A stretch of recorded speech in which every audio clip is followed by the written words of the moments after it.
Update yang akan saya bagi pada saudara adalah update yang relevan, walaupun saya nampak kata stamina orang Malaysia untuk memberi fokus kepada COVID-19 menjunam dan merosot dengan teruk. Walaupun di Klang Valley angka jangkitan telah meningkat mendadak begitu tinggi, terutama di Lembah Kelang, Selangor, Kuala Lumpur dan juga Negeri Sembilan. Kita mencapai lonjakan hampir 300% pada satu minggu terakhir ni. Ini adalah satu lagi gambaran bahawa kita berada dalam keadaan yang terdedah pada bahaya jangkitan. Dan suka saya katakan pada saudara, walaupun PKP bersyarat berjaya memutuskan rantaian sosial dari segi beberapa penguatkuasaan undang-undang yang ketat bagi aktiviti bukan ekonomi, tetapi akhirnya aktiviti ekonomi lah yang menjadi pencetus utama bagaimana gelombang COVID-19 merebak dan meluas dari R0 1.0 kepada R0 2.5 dan barangkali telah bercecah lebih daripada itu berdasarkan jangkitan yang tak pernah menurun di bawah 500 sepanjang seminggu di Lembah Kelang. Sabah menampakkan penurunan tetapi masih lagi di tahap yang membimbangkan kita kerana selepas sebulan Sabah masih lagi kekal pada keadaan 300 ke 500, belum menampakkan penurunan 2 digit yang sepatutnya berlaku. Tetapi ini adalah gelombang yang berlaku di seluruh dunia. Angka jangkitan di seluruh dunia telah meningkat dengan mendadak. Amerika Syarikat sendiri selepas melaksanakan pilihan raya presiden mengalami pendadakan angka jangkitan daripada kadar 71 ke 78 ribu jangkitan harian dalam purata seminggu. Kini Amerika berada pada paras 100 ke 120 ribu jangkitan mingguan. Dalam tempoh 7 hari terakhir, Amerika telah mencatatkan 1.2 juta jangkitan baru dan angka kematian telah melepasi suku juta orang, 250 ribu orang. Malaysia juga menyertai angka yang besar iaitu dengan 50,000 jangkitan, dan kalau dulu kita berada di tangga ke-99 ketika Garasi memulakan laporan update coronavirus ni, tapi sekarang Malaysia telah berada di tangga 81-82 begitu dengan lebih 50,000 orang jangkitan. Bagaimanapun minggu lepas kita telah menerima begitu banyak berita baik, seperti mana yang saudara tahu, banyak syarikat-syarikat pengeluar ubat-ubatan telah mengesahkan mereka telah berada di frasa terakhir. Suka saya jelaskan pada saudara, terdapat 3 frasa percubaan yang digaris pandukan oleh Pertubuhan Kesihatan Sedunia WHO. Pertama adalah penghasilan vaksin untuk penggunaan dalam makmal. Kedua, penggunaan vaksin yang sama bagi kumpulan komuniti yang kecil. Dan frasa yang ketiga adalah vaksin digunakan secara meluas kepada pesakit-pesakit yang bersetuju untuk menerima vaksin di luar negara. Sebagai contohnya, Afrika Selatan, India, Rusia, Brazil, Singapura sendiri telah menawarkan pesakit mereka untuk menjadi sebahagian daripada pengguna vaksin yang dikeluarkan. Terdapat 8 syarikat yang bersaing dan semalam jutawan terkenal Bill Gates telah mengumumkan kepada dunia bahawa yayasan yang dimiliki oleh Bill Gates dan isterinya Maurice Gates menyumbang 150 juta USD, itu kira-kira 700 juta lebih kurang wang Malaysia, untuk membantu sebuah makmal di India mereformasikan penemuan yang lebih pantas bagi menghasilkan vaksin untuk kegunaan India, kerana India adalah negara kedua tertinggi, hampir mencecah 10 juta orang sekarang jangkitan di India. Untuk makluman mengapa Gates memberikan bantuan kepada India, kerana India adalah satu-satunya negara yang memiliki jangkitan yang tinggi tetapi tidak memiliki penemuan vaksin. Krisisnya adalah bagi negara-negara besar, terutama seperti AstraZeneca dan Oxford University yang juga menghasilkan vaksin, dan mereka adalah yang antara yang terawal menghasilkan vaksin berada di paras sekarang ni, paras terakhir, iaitu mereka memohon daripada Pertubuhan Perubatan dan Ubat-ubatan di Amerika untuk mendapatkan kelulusan bagi membolehkan ubat ini dipasarkan di Amerika dan seluruh dunia. Yang jangkaan saya, kemungkinan sebelum hujung bulan ini FDA akan mengeluarkan kelulusan untuk diguna sepenuhnya, kerana vaksin AstraZeneca dan juga vaksin Pfizer dan BioNTech Jerman, 2 vaksin utama ini telah memohon kelulusan di peringkat akhir. Berarti sekiranya FDA meluluskan, berarti langkah untuk memulakan suntikan secara rasmi bagi pesakit COVID-19 akan dilancarkan dengan rasminya, dan ini menepati sasaran dan ramalan ramai pengkaji-pengkaji dunia bahawa suku terakhir tahun 2020 vaksin akan mula digunakan. Tapi timbul banyak risiko adalah kerana pengeluaran vaksin ini sangat-sangat terhad Dan kedua, untuk memelihara dan juga mengeksport vaksin ini sangat tinggi kerana vaksin ini memerlukan box yang minus 70 degrees. Berarti setelah vaksin dihasilkan, kos yang tinggi juga terpaksa dihasilkan untuk membolehkan kotak penghantaran. Di mana kotak penghantaran yang dibina mestilah suhunya minus 70 degree untuk membolehkan vaksin itu tersimpan dengan baik, ditangani dengan baik, diuruskan dengan baik dan sampai kepada negara-negara pengguna tanpa kerosakan.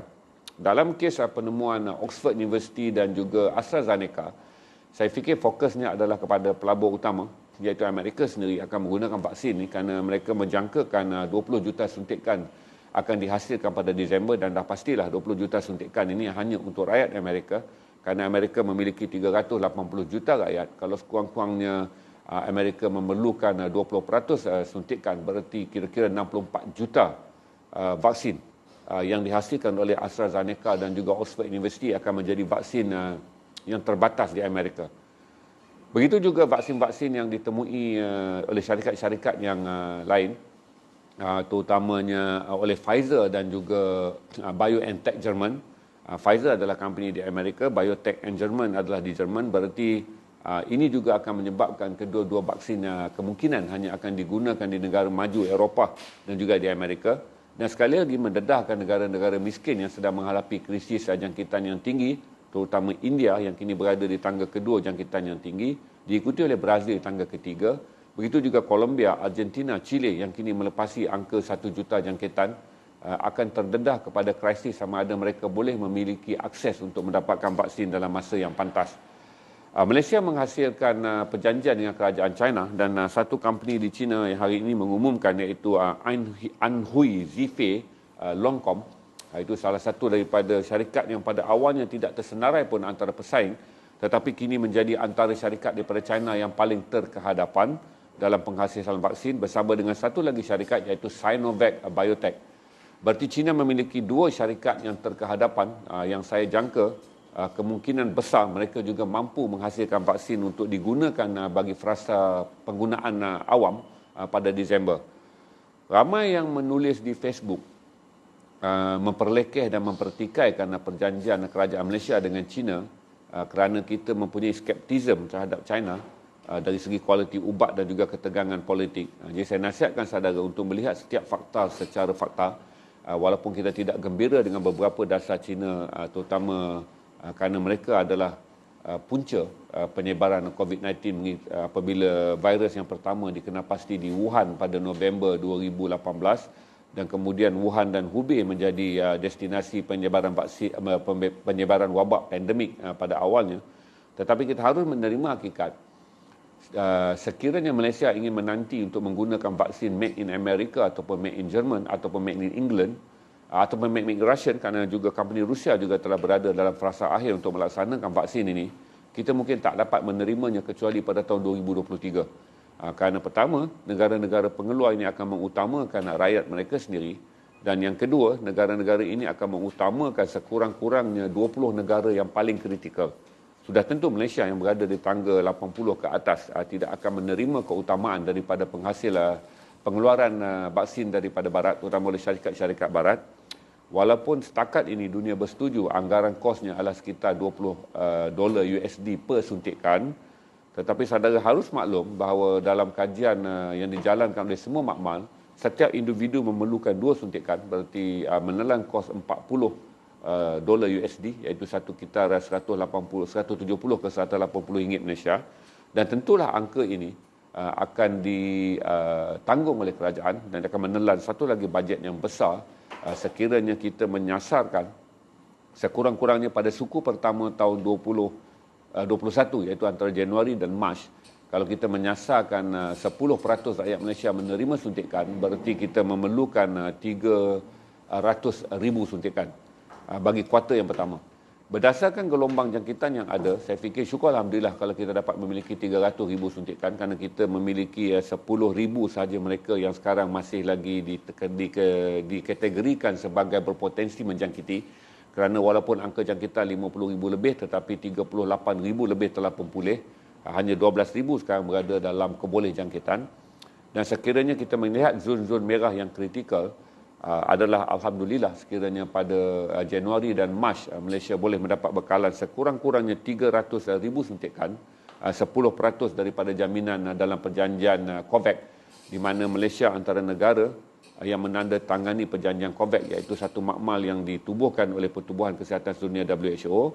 Negara-negara yang menyumbang dana berhak untuk mendapatkan 10% bekalan lebih awal. Jadi kita antara 150 negara yang menyertai makmal ini, dan saya harap kita mampu menerima 10% awal suku pertama antara Januari hingga Mac, dan dengan 300,000 suntikan, saya fikir dia berbaloi dan cukup untuk mengendalikan keadaan yang kritikal, sementara kita menunggu fasa kedua untuk menerima 10% lagi jangkitan, 10% lagi suntikan. Untuk pengetahuan saudara, WHO telah meramalkan keseluruhan penduduk dunia hanya akan bebas daripada jangkitan COVID-19 adalah pada 2023. Selain itu, apa yang kita bimbangkan adalah mutasi virus ini.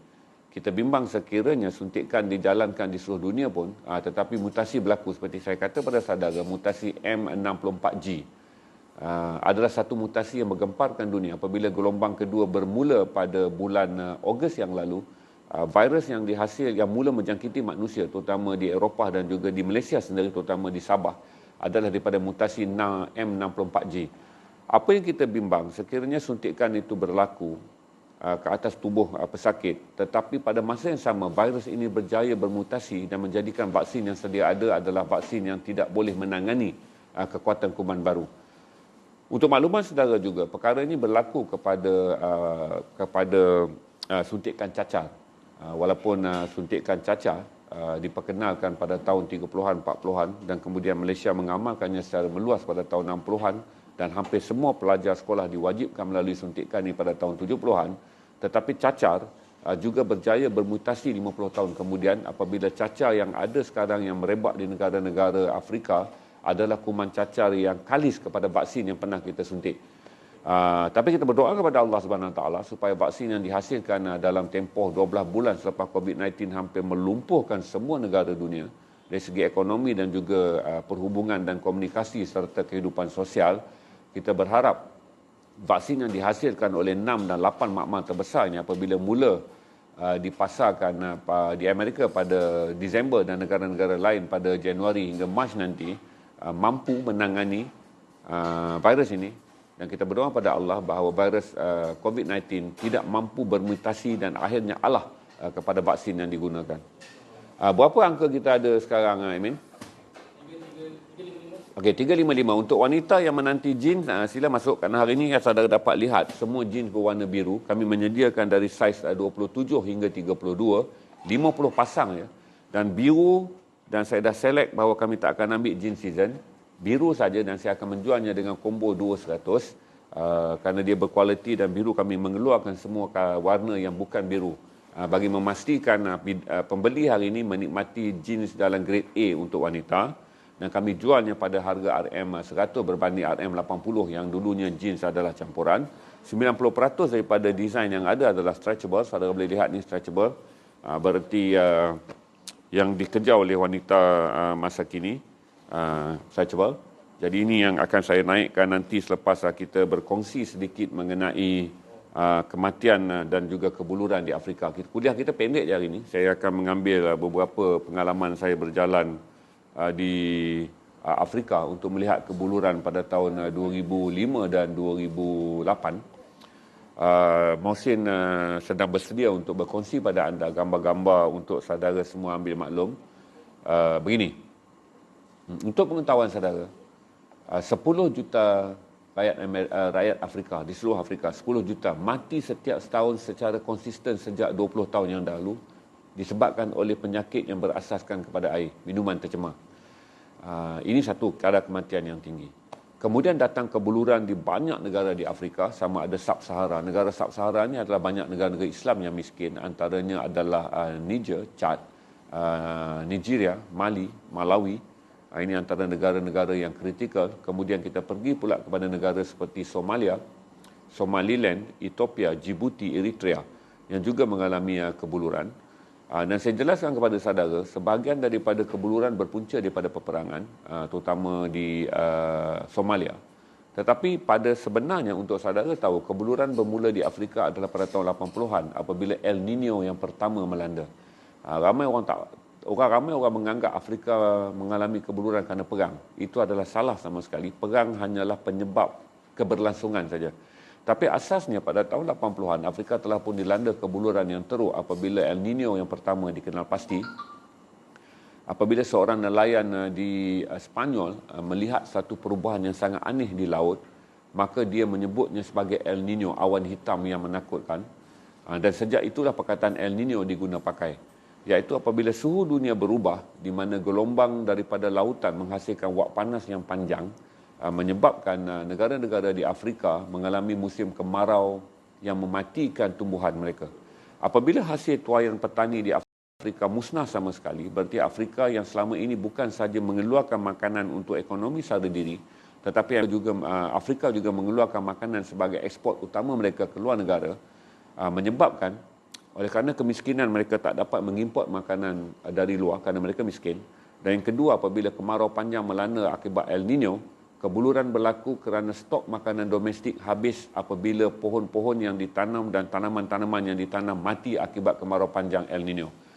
El Nino melanda lagi sekali pada tahun 87 yang menjadikan yang terburuk dan terbesar dalam sejarah dunia, yang berjuta-juta orang mati. Dan untuk itulah bermula dengan krisis. Sekiranya kanak-kanak berusia 5 tahun dapat hidup, dia adalah satu magic di banyakkan negara-negara yang dilanda kebuluran.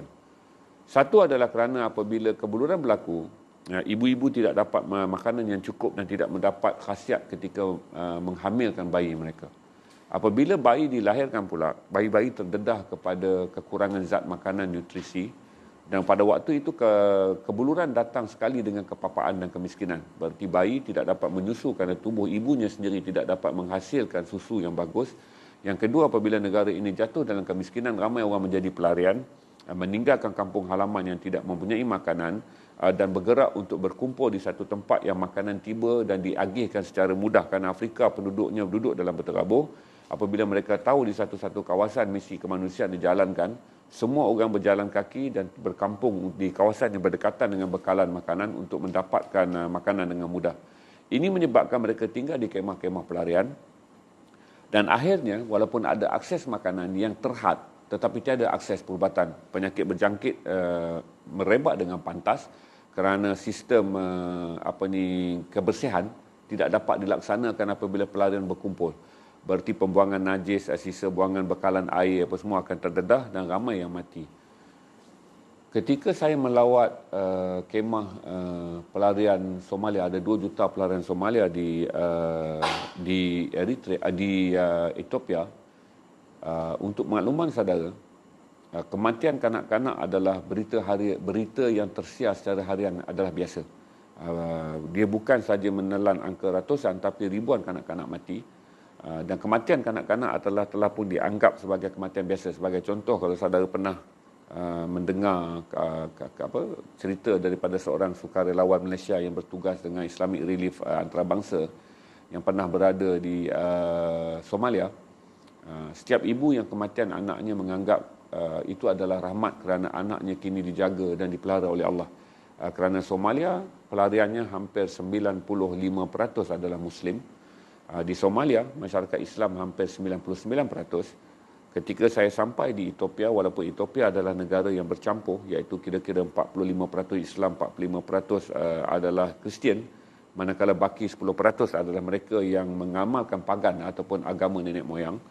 Kebuluran meningkat dengan tinggi dan kesemua yang berada di sana adalah pelbagai agama. Tetapi kawasan yang saya ziarah, ada kawasan pelarian Islam daripada Somalia yang 100% adalah orang Islam. Kemiskinan dan kebuluran menjadi lebih buruk apabila 1994, itu pada tahun 80-an dah buruk, 87 datang lagi El Nino, 94 datang pusingan El Nino yang kedua. El Nino yang kedua menyebabkan mereka yang berada dalam keadaan kebuluran cuba juga menanam makanan dan sisa-sisa yang mampu mereka hasilkan. Tetapi El Nino pusing lagi selepas 7 tahun dan menyebabkan kebuluran kedua melanda Afrika, dan Afrika melalui satu lagi proses di mana penghasilan makanan ekonomi sara diri musnah sama sekali.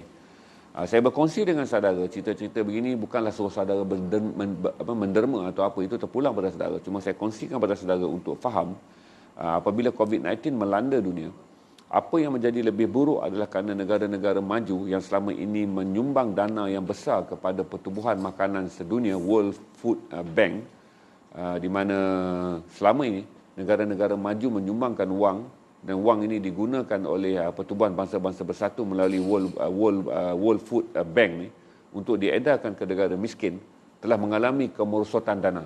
Negara-negara kaya yang terjejas teruk akibat COVID-19, akibat kelumpuhan ekonomi, tidak lagi mendanai tabung makanan sedunia, menjadikan Afrika berada dalam keadaan lebih buruk, kadar kematian meningkat dengan lebih mendadak, dan akhirnya walaupun Afrika terpelihara, berarti untuk pengetahuan saudara, negara-negara miskin Afrika kerana dia tidak terdedah pada konteks luar, kadar jangkitan COVID-19 sangat rendah.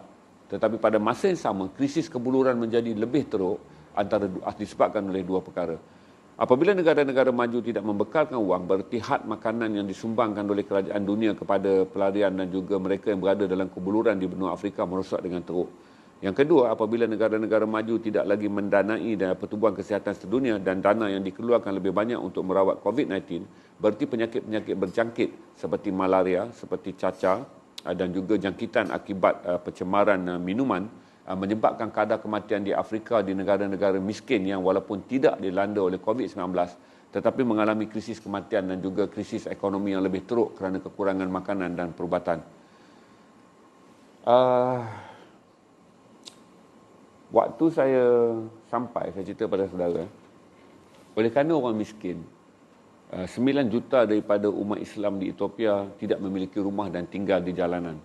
Mengikut data kajian, terdapat 2 juta anak luar nikah dilahirkan, tak kira daripada komuniti mana pun, sama ada Islam dan bukan Islam. Ini apa yang saya sebutkan sebagai kefakiran menyebabkan kekufuran. Di tempat yang saya pergi itu di Kabre Beya, 2 juta pelarian bercampur dengan 4 atau 5 juta penduduk asal Ethiopia tinggal di jalanan yang tidak memiliki rumah. Maka lelaki dan wanita bersetubuh secara terbuka tidaklah, tetapi pergaulan yang tiada perkahwinan, tiada institusi keluarga, persetubuhan berlaku di mana-mana. Banyak anak-anak dilahirkan tanpa tahu siapa bapaknya, dan anak-anak ini kemudian dipelihara oleh wanita yang sebahagian besarnya tidak mempunyai suami. Kerana dia berbeza bagi mereka yang berkeluarga dan melahirkan anak. Jadi kita tahu ini satu keluarga, ada suami dan ada anak. Tetapi banyak di tempat-tempat di jalanan, saya menemui wanita-wanita yang memelihara anak tanpa tahu siapa bapa kepada anak mereka. Apabila mereka miskin dan tidak mempunyai rumah, anak-anak dibesarkan di tepi jalan bersama dengan kambing dan kotoran tikus dan lipas. Dia menyebabkan majoriti kanak-kanak mempunyai penyakit dan dijangkiti penyakit, dan kadar kematian sangat tinggi.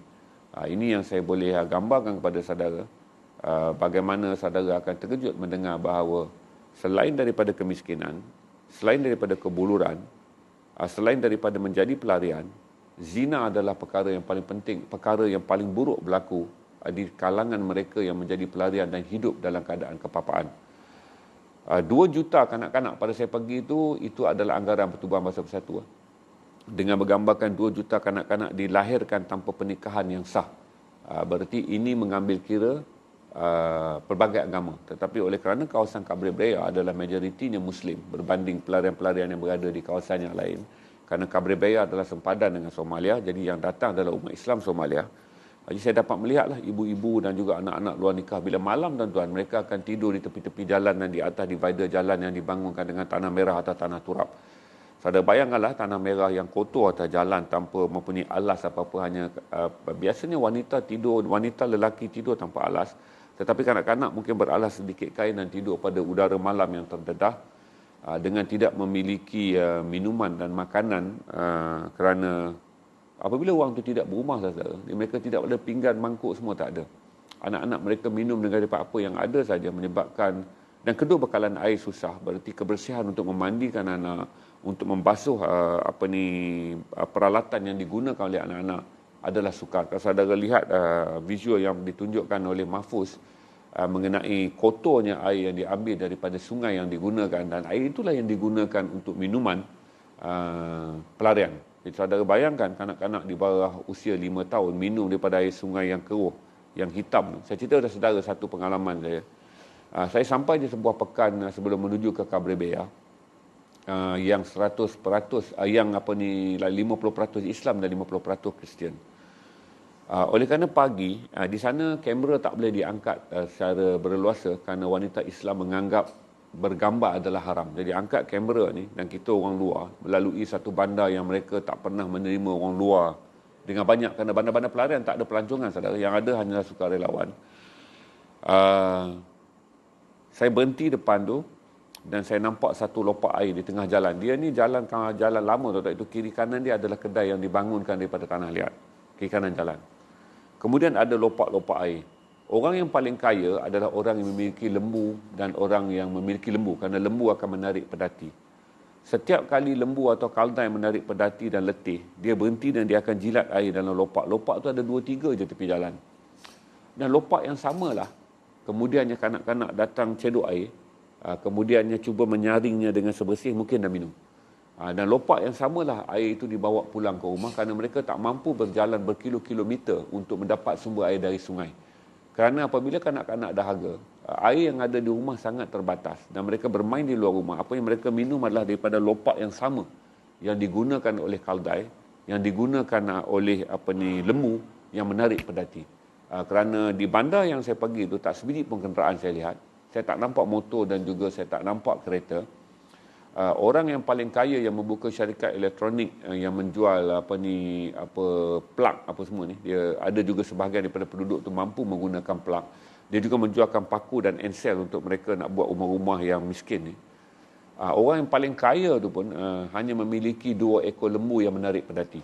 Itu orang yang paling kaya, Mustafa nama dia. Dia jemput saya berbuka puasa di rumah dia kerana pada bulan Ramadan 90% orang Islam tak berpuasa kerana tinggal dalam kemiskinan, tanpa sahur, tinggal dalam keadaan yang daif, tinggal dalam keadaan yang merosot kualiti hidupnya.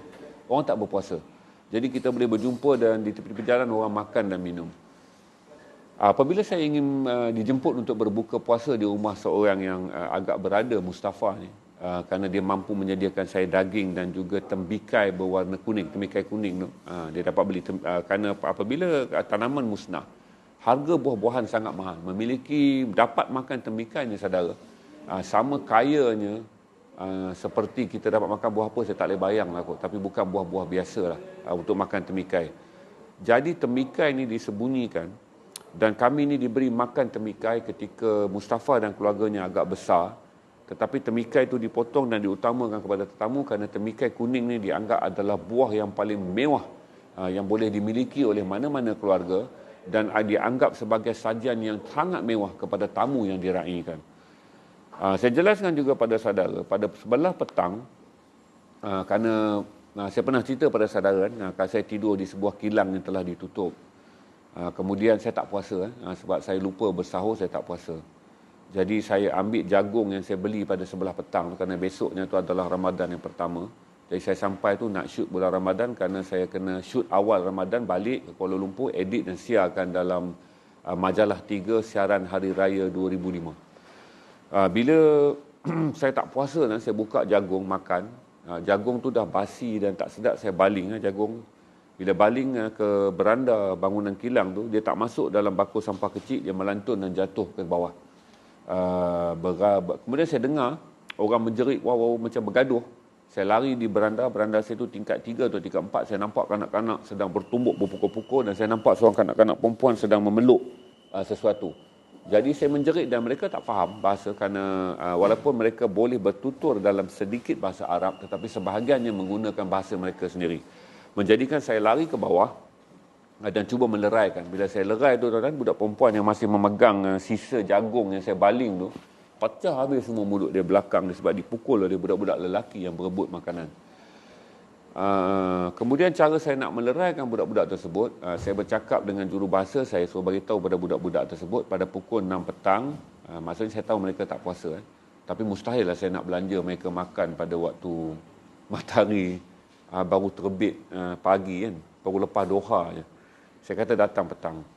Maka anak-anak tu sangat gembira, mereka akan datang waktu petang, dan saya pergi ke dalam pasar dia. Pasar tepi jalan je tuan-tuan, di mana seorang wanita duduk di atas tanah, lampir surat khabar di atas tanah merah, dia goreng samosa yang kuih karipap 3 tegi tu, samosa. Dia goreng-goreng samosa, dia letak di atas surat khabar, dan bawah tu adalah tanah merah. Debu tinggi ni. Debu sebab jalan tanah merah dan kemarau sangat hebat. Jadi saya belilah semua samosa dia. Dan kemudian saya bawa samosa tu, saya tunggulah depan hotel supaya budak-budak yang bertumbuk tadi tu dapat makan. Mereka datang pukul 6, belum lagi pun waktu berbuka tuan-tuan. Tapi kadang-kadang saya pun berada di persimpangan. Saya pun tak puasa itu. Mereka tak puasa, tapi lah nak makan cara terbuka je. Ambil pukul 6 tu, agak-agak nak berbuka, saya jamulah mereka makan. Dalam semua budak-budak, saudara, saya kenal pada seorang budak bernama Yusuf. Yusuf adalah Joseph. Ibrahim adalah Ibrahim. Ibrahim dan Joseph adalah sepupu. Di mana Yusuf, saya panggil dia Yusuf. Joseph dari Kristian, tetapi Ibrahim daripada Muslim. Tetapi rasa saya mak atau ayah dengan ayah mereka adalah dua beradik tetapi berbeza agama. Tetapi kedua-dua sepupu ni berbaik dan bermain sekali. Maka saya bagi tahu kepada Ibrahim, malam nanti saya akan buat jamuan di rumah dia. Ibrahim dapat makan sedap. Saya tak berapa faham tentang keadaan penduduk, tuan-tuan. Maka saya pergi ke rumah Ibrahim.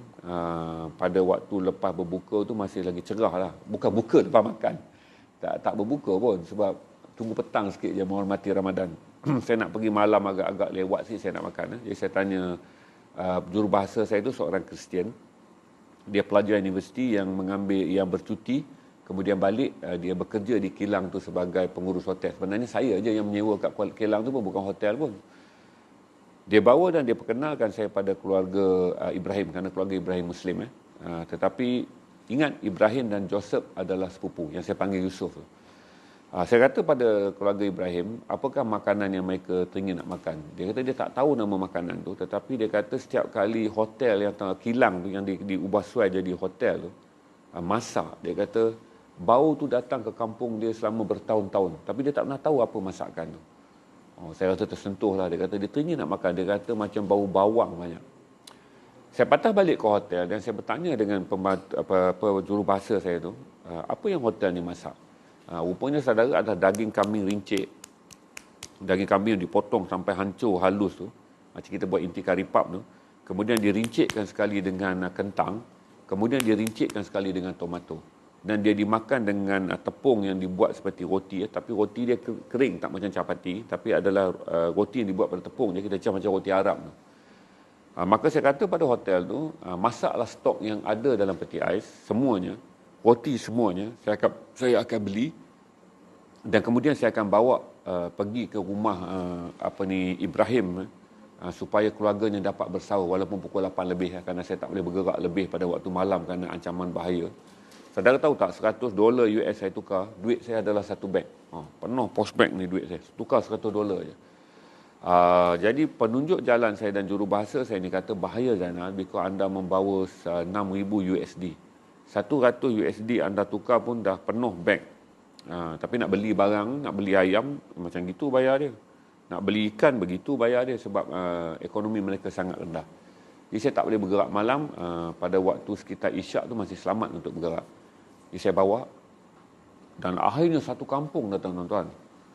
Pembaris penuh. Dan saya terkejut. Because saya kata, saya fikir makanan tu muat untuk 20 orang. Tapi yang datang kira-kira 60 orang. Rupanya, makanan adalah sesuatu yang tidak pernah dinikmati. Oleh kerana mungkin Mak Yusuf ni ingat saya akan buat kenduri. Dia pun sampaikanlah kepada saudara. Walaupun mereka sampai secara bisik-bisik di kalangan saudara. Jadi saudara mereka yang Kristian dan Islam ni datang nak makan. Makanan saya ni mungkin cukup untuk 20 orang. Tapi yang datang tu hampir 60 orang. Tapi tuan-tuan, hebatnya kerana mereka tak pernah makan banyak, makanan tu cukup. Berarti dia tak macam tempat kita lah. Kita agak 20 orang ni tak cukup kan. Tapi bagi orang yang tinggal dalam kebuluran, sekeping roti bukan untuk seorang. Sekeping roti boleh dipotong 4. Mengikut jumlah makanan yang ada, kita berbagi-bagi. Sebab mereka dah hidup dalam keadaan berbagi-bagi. Walaupun mereka sedarah, tetapi berbeza agama. Tapi dalam soal makanan, dia lah sepupu, anak saudara, bapa saudara, tok saudara, walaupun berbeza agama. Tetapi mereka tinggal di satu pertempatan yang mereka semua adalah saudara.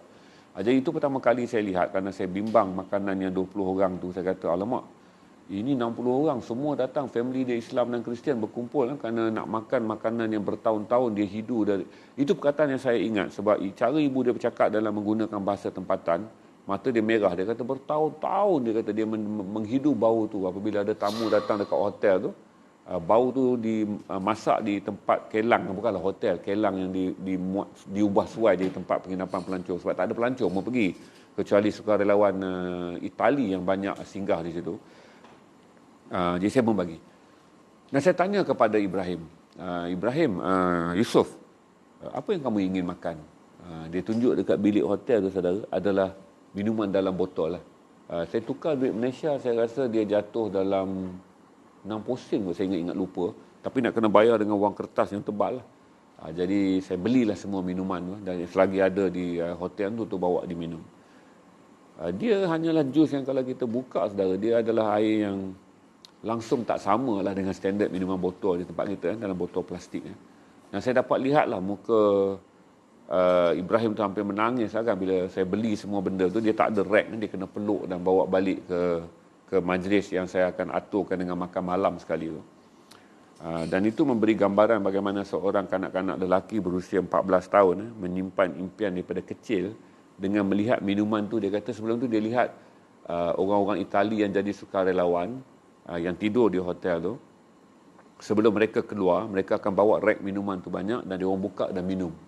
Dan dia kata sejak kecil dia melihat mereka minum, tapi dia tak tahu rasa apa minuman tu. Itu antara pengalaman saya, di mana bila saya dapat bagi dia minum tu, saya seorang kanak-kanak buka dan teguk minuman yang bertahun-tahun selama ni dia lihat hanya sukarelawan daripada luar negara je minum. Kan kita nak naik kereta tu pagi, sukarelawan nak pergi kerja tu, dia isi penuh-penuh dalam bonet 4-wheel drive dia tu dengan minuman apa semua. Lepas tu dia mestilah start dia minum kan. Jadi itulah yang diperhatikan oleh kanak-kanak dan mengimpikan satu hari dia nak minum minuman tu. Ini antara impian yang saya bayangkan kepada saudara.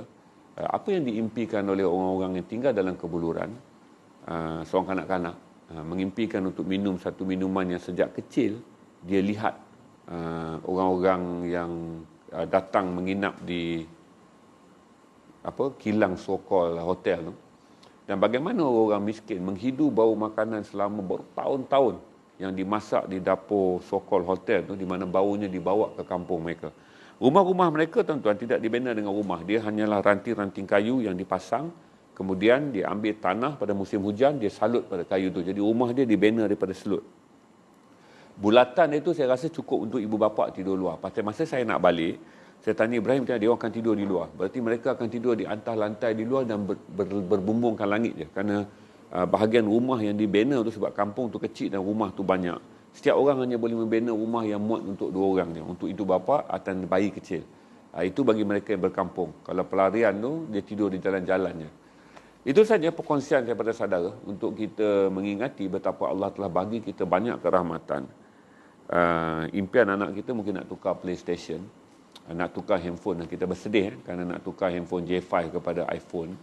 Ataupun kebimbangan kita adalah apabila tetamu kita datang, kita takut kata apa orang kita panggil kalau kita nak bagi last tu minum Oscar buat tu, kering-kering terracotta dessert. Kita dah sediakan mi, kita dah panggil apa? Panah kota. Kita dah sediakan mi, kita dah sediakan nasi, biryani apa semua kan. Kita masih bimbang. Kerana kita kata lepas tamu kita ni makan kan, ada tak minuman? Kita buatlah para kota atau apa karamel. Apa ya abang? Caramel. Kita bimbang sekiranya tetamu kita tidak dapat menikmati sajian dessert yang kering-kering kan. Kawan-kawan ibu dia tahulah, selalunya kawan-kawan ibu akan melengkapkan makanan dia. Kita memikirkan dessert untuk melengkapkan makanan ketika orang lain nasi telah pun hilang daripada ingatan dia. Maksudnya dia nak bayangkan nasi pun tak boleh. Sebab tempat saya pergi ni, bila saya sampai saya menyesal kerana waktu saya fly, saya mempunyai sebab di sana fly bawa apa barang pun tak kisah. Saya dah nampak beras, tapi saya fikir kata beli di sana lah. Kenapa nak bawa beras pergi ke airport, penerbangan domestik 2 jam nak turun di kawasan pelarian. Rupa-rupanya beras tak ada tuan-tuan. Yang ada hanyalah dia Pertubuhan Bangsa-Bangsa Bersatu memberi mereka bijirin, sebab bijirin lebih mudah dijaga. dia bijirin tu, macam gandum, mereka akan kisar dan makan. Sebab dia orang tak hantar tepung, kerana dia orang tak ada tempat simpanan yang baik, maka ramai orang menerima bijirin. Bijirin lebih mudah dijaga, tiada jangkitan, tiada kulat, tiada kutu. Jadi mereka mendapat bijirin gandum, dan gandum tu mereka kisar hari-hari, dia campur dengan air, dia masak. Dan mereka makan daripada buah-buah tomato yang mereka tanam tepi rumah tu, tomato besar-besar ibu jari tu, yang saudara anggap tomato mewah yang kita, kan sekarang kita suka pakai tomato kecil-kecil tu kan. Itu adalah tomato yang mereka tanam. Sebenarnya itu tomato grade yang paling rendah, yang mudah tumbuh ketika kemarau. Jadi tomato tu mereka hancurkan, masukkan air, gandum yang mereka bakar di atas besi panas macam kuali, kulit bontot kuali tu, ada cicah macam dengan tomato yang dikisar. Itulah makanan yang mereka ada. Jadi bila kami bercakap tentang nasi, dia dah lupa dah. Mereka, lillahi ta'ala, nak membayangkan nasi ni mereka tak tahu. Dah lah mereka tak ada televisyen, tak ada surat khabar, tak ada gambar, tak ada menu, mereka tak ada apa-apa, miskin kan. Dan dia kata dia macam pernah dengar lah tentang nasi ni, dan dia kata dia pernah makan. Ada sekali dulu bantuan kemanusiaan datang, ada beras dan ada orang masak. Itu saya rasa nak menangis lah, sebab saya rasa mula-mula kawan dah cadangkan, kita naik flight ni, flight ni kan kosong berapa orang je. Tapi saya fikir boleh beli. Rupanya di bandar, di kawasan kem pelarian tu, kerana kemiskinan terlampau tinggi, tak ada orang jual beras. Itu saja saya kongsi dengan saudara. Kita rasa kita dah 45 minit perkongsian. Saya anggap ambil iktibar, kerana sekurang-kurangnya kalau saudara bersedih hari ini kerana saudara hanya perlu makan ala kadar, tetapi pada masa yang sama 200 juta orang langsung tidak dapat makan, langsung tidak dapat akses kepada makanan. Kita ni makan, kita kata nasi 2-3 lauk ala kadar, tapi Allah turunkan ujian kepada 200 juta orang penduduk dunia sekarang. 135 juta adalah umat Islam daripada total 200 juta yang sedang kebuluran di negara yang sub-Sahara ni, yang saya tak ambil kira dengan kebuluran perang. Kebuluran perang di Afghan, di Iraq, di Yaman, di Libya dan juga di Syria tak diambil hitung dalam yang ini. Yang saya kira ni adalah yang di sub-Sahara aja 200 juta, 135 juta adalah umat Islam. Yang itulah pengalaman saya kongsi dengan saudara, di mana tak mungkin ada di antara kita walaupun miskin tak dapat membayangkan spaghetti. Walaupun kita makan nasi hari-hari, tapi kita boleh ingat spaghetti. Tak mungkin antara kita lupa dan tak ingat burger. Sebahagian daripada kita walaupun hidup sederhana tapi tahu apa itu steak. Tetapi di satu tempat tu saya tanya, dia kata dia pernah ingat lah, dia rasa dia pernah makan nasi itu dulu, ada satu sukarelawan mana tak datang dan masakkan mereka nasi. Itu saja. Berapa view kita sekarang?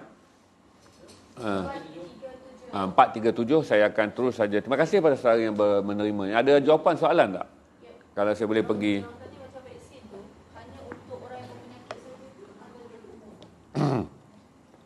Okey.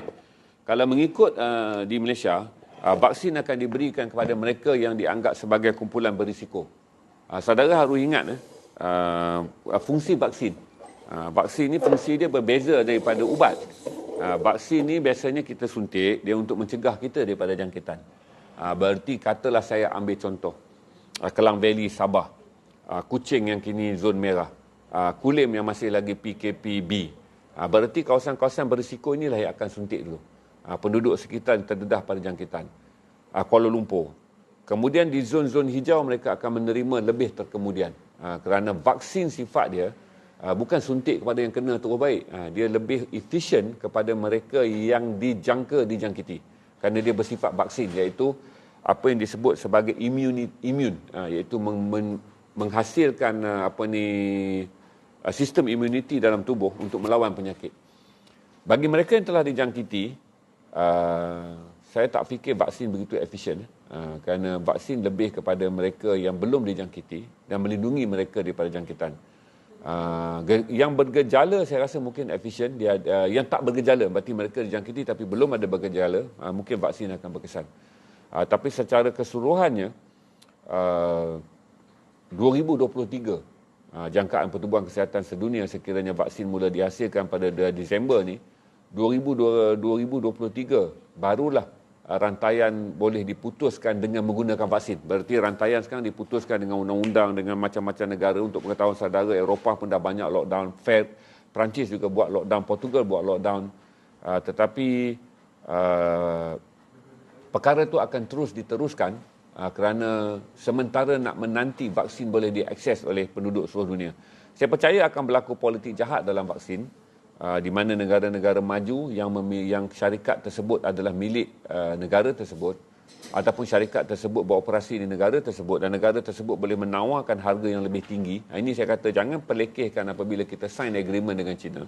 Kerana kita tidak tahu apa pembulian yang akan dilakukan. Sebab ubat ni, saudara, dimiliki oleh kapitalis. Sebab tu di kanser ni sampai sekarang, saudara, walaupun mati berjuta-juta di dunia, orang tetap mengeluarkan kemo kanser dengan harga yang mahal. Mereka tak membenarkan syarikat-syarikat lain mengambil paten ubat kanser ni kerana mereka menguasai paten. Walaupun paten tersebut kalau dengan niat untuk menyelamatkan manusia, paten kanser boleh dibuka kepada semua syarikat dan dihasil sebanyak mungkin. Tetapi syarikat-syarikat yang memiliki paten enggan berkongsi paten. Mereka sanggup melihat manusia lain mati, mereka kawal paten ubat kerana dengan paten itulah permintaan menjadi tinggi, produk sangat terbatas dan harganya sangat mahal. Kematian berjuta-juta manusia dalam penyakit sekarang adalah disebabkan oleh kerana ubat dikuasai oleh kapitalis. Di mana mereka sanggup melihat ramai orang mati selagi harga ubat yang dihasilkan itu terbatas, produk ubat yang dihasilkan terbatas dan harganya dapat dimanipulit dengan kos yang sangat tinggi. Jadi saya fikir kata, saudara, harus ada option yang kedua. Kenapa Malaysia menandatangani perjanjian dengan China? Kerana kita tahu kita tidak akan mendapat akses yang mudah daripada ubat negara maju. Pembulian harga mungkin berlaku. Tetapi oleh kerana China sedang mengamalkan dasar laluan sutera, mereka ingin berbaik dengan negara-negara yang bloknya tidak dikuasai oleh Barat. Berarti dalam kes COVID-19, vaksin tak mungkin dibantu oleh blok Barat kepada kita kerana blok Barat sendiri memerlukan bilion vaksin untuk rakyat negara mereka. Kerana Amerika saja 380 juta. Keseluruhan benua Eropah mungkin membabitkan 600 ke 700 juta penduduk. Berarti tak mungkin kita ada akses. Tetapi oleh kerana China, walaupun menghasilkan sebanyak apa pun vaksin, tetapi kedudukan mereka dari segi jangkitan adalah sangat minimum sekarang. Kerana China tidak melalui lebih daripada 100 kes sejak bulan April, saya rasa. Sejak bulan Mei, saya rasa mereka dah berjaya menanganinya dengan baik. Berarti potensi untuk mendapatkan vaksin daripada China untuk dieksport adalah lebih tinggi. Jadi saudara harus faham, jangan berbangga-bangga dengan Pfizer dan juga BioNTech. Jangan hanya mengharap kenapa kita tak boleh pakai AstraZeneca, kenapa kita tak boleh pakai mereka US, iaitu syarikat-syarikat besar. Kerana syarikat-syarikat ini tidak akan menjual kepada kita kerana kita tak mungkin dapat menawarkan harga yang tinggi. Mereka menjualkannya di negara maju kerana negara maju boleh membelinya dengan harga berkali ganda daripada negara miskin. Untuk pengetahuan saudara, industri ubat tak pernah dikuasai oleh orang yang baik-baik. Dalam sejarah dunia, kapitalis yang paling jahat adalah mereka yang berada dalam sektor pembekalan ubat, iaitu kerana hak paten. Berarti kalau seseorang menemui satu paten ubat, dia menguasai paten tersebut sampai 20 tahun. Berarti katalah orang lain boleh buat ubat itu untuk menyelamatkan berjuta-juta penduduk yang lain, pemilik paten asal tak akan membenarkannya. Selagi banyak orang meminta, selagi banyak orang mahukan ubat, dan pada masa yang sama pengeluaran ubat itu terhad, maka ubat menjadi mahal. Dan itulah mereka menjadi kaya. Okey? Itu saja untuk menjawab soalan tadi. Saya rasa itu je kot soalan. Itu je soalan. Saya fikir kata sesi perkongsian tadi boleh memberi saudara sedikit manfaat. Yang saya kata mengenai vaksin itulah. Saya tak fikir kata syarikat-syarikat besar daripada Amerika akan memandang. Malah India pun mereka tak akan bantu. Saya berani jamin. Sebab tu hari ini Bill Gates dah faham. Bill Gates bertemu dengan satu syarikat makmal di India yang kata dia juga mempunyai penemuan. Tetapi mereka tak cukup wang untuk bangunkan. Syarikat tersebut hanya memiliki 300 juta USD. Untuk menghasilkan vaksin mereka memerlukan 780 juta USD. Mohsin ada share tu berita mengenai pengumuman Bill Gates semalam. Di mana Bill Gates mendermakan 150 juta USD, itu kira-kira 650 juta wang Malaysia, untuk memastikan syarikat ini dapat menghasilkan vaksin untuk India. Kerana dia tahu tidak ada satu pun syarikat-syarikat yang kini berorientasi di Amerika dan juga di Eropah akan membantu India. Dan lebih teruk lagi kita akan lihat siapa yang akan membantu Brazil, siapa yang akan membantu Colombia, siapa yang akan membantu Argentina, siapa yang akan membantu Chile, Venezuela, yang kini juga tersenarai antara negara yang mempunyai jangkitan tertinggi COVID-19 di dunia ketika negara-negara ini tidak mempunyai penemuan sains, tidak mempunyai wang dan tidak menjadi proksi pada mana-mana negara. Saya fikir negara Amerika Latin kemungkinan tidak akan mendapat akses bagi tahun terdekat. Tak mungkin. Tak mungkin. hanya negara-negara kaya, dan kita bernasib baik kerana kita ada China. Sekurang-kurangnya China melihat rakan Asianya kerana kita berada dalam laluan sutera mereka tu, di mana mereka ingin mengadakan hubungan baik dengan negara-negara yang baru. Bererti kita merit untuk menerima lebih bekalan daripada China berbanding menunggu bekalan daripada pengeluar-pengeluar syarikat ubat daripada Barat. Dan China menawarkan harga yang lebih baik, dan berdasarkan perjanjian tu hanya jatuh sekitar tak silap saya USD $20 per vaksin. Itu saja.